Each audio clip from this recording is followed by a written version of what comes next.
Hey everyone, it's Amanda, also known as Amateur Aries, and today we're doing another mental health video, but it's a question and answer video, specifically for my husband, who is also my caretaker.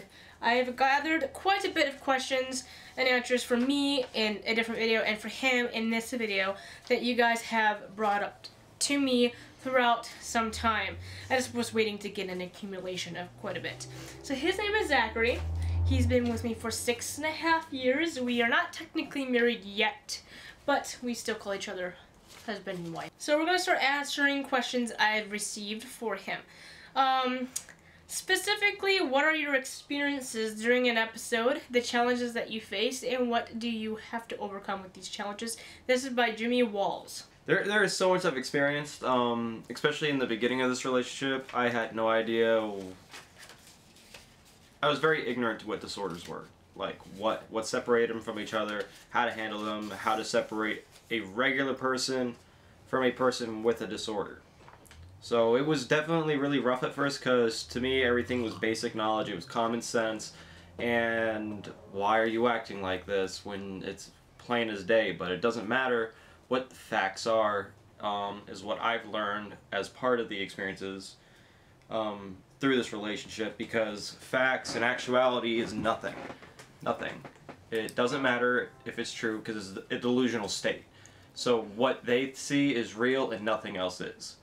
By the way, before he continues, I am schizoaffective with schizophrenia and borderline personality disorder. So how do you react, or what are the challenges of going through those episodes, like my delusions and hallucinations?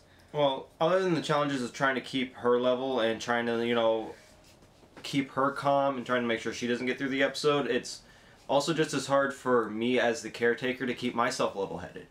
Because I'll tell you right now, it's like I'm still learning how to control my own emotions and, you know, my own thought patterns and how I should approach or say things. There are plenty of times where, like, okay, I'll give yesterday for an example. She got upset yesterday for said reasons, and she has reason to be upset, but then it could cause an episode. Now, she was definitely going into an episode, and there are some things that I said that I can't say even when she's not in an episode, because it can be a simple trigger. Like saying, it's okay, because it doesn't matter if it actually is into a sane mind. To a person who has an unstable mind, it's okay is never an okay thing to say. It might be a catastrophic situation for them compared to what you think it could be very minor. And it could be very minor, but someone like me, it's mind-blowingly, catastrophically terrible. And when you tell me it's okay, you're like, to me, you're pushing aside my feelings of feeling that way, and it just explodes. Now I know, while I'm stable-minded, that that's not okay for me to act that way, but when it's starting to escalate, I can't control the escalation, because it's from 0 to 100 in a split second. It is. What was it like telling your husband you have schizophrenia, and how did you react? So, I had no problem with telling him. I have no problem with telling anyone that I'm schizophrenic. Yeah. But how did you feel when I told you? Well, I mean, I really didn't know what it was. So, I mean, honestly, when she told me, I was like, okay.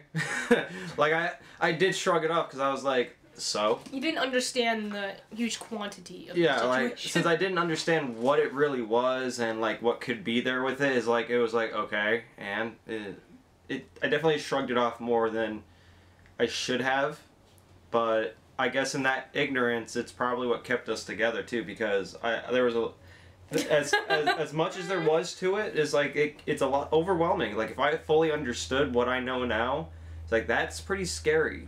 It's like, to think if I knew that back then before this relationship, we may have not gotten together, because that's a lot of responsibility. A lot to handle. Yeah. Okay, how did you and your husband meet? Well, I was 10, he was 8. We used to have friends, the same friends. We all hung out with each other around that time period, so that's how we actually met.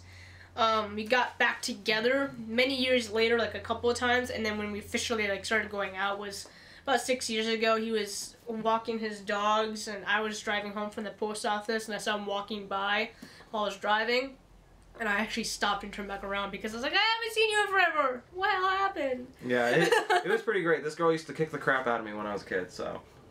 With swords. Real swords. It was pretty great. Real swords. This girl would fight me and my friends with real swords all the time. Why I married her. And I won. Maybe the reason why I'll die, but it's okay. One of our friends would deny it to this day because he got beat by a woman. Hi, David.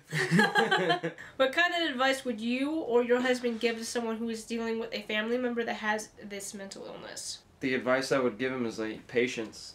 Patience is a virtue because you can't be impatient when it comes to something like this. Like, there's no way. If you're an impatient person, you need to not be in a relationship or be a caretaker. Because like there have been times where she's been in an episode for a couple of hours, and I mean, The borderline episodes, by the way. yeah, big episodes. So to be impatient will definitely be the result of an ending relationship or friendship. What would you suggest if they are aware they need help but won't follow through with getting the treatment? So someone like me needs help, but what advice would you give? The best thing you can do is try to make it seem like it's their idea to get help, get treatment.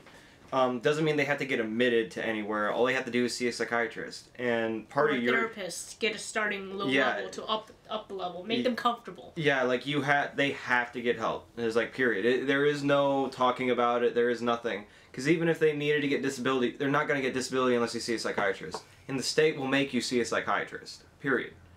Once you get admitted, that's another thing on the record to get disability. But if you have mental disorders like my wife does and you want disability, to get money because you're disabled, you can't function properly, how are you going to take care of yourself and live? You won't. So you have to see someone. But make sure it's their idea. Make it seem like it's their idea and just kind of inch towards it. Don't get into an argument. And also be patient, because if you start getting impatient, they'll see it and they'll be like, well, this is the reason why. It'll shove them away from it. So the best thing to do is kind of be like, oh yeah, it's like, maybe we should see a psychiatrist. It's like, but just think about it. Just throw it out there and just leave it alone from there. It's like, they'll think on their own terms and they'll be like, okay, maybe.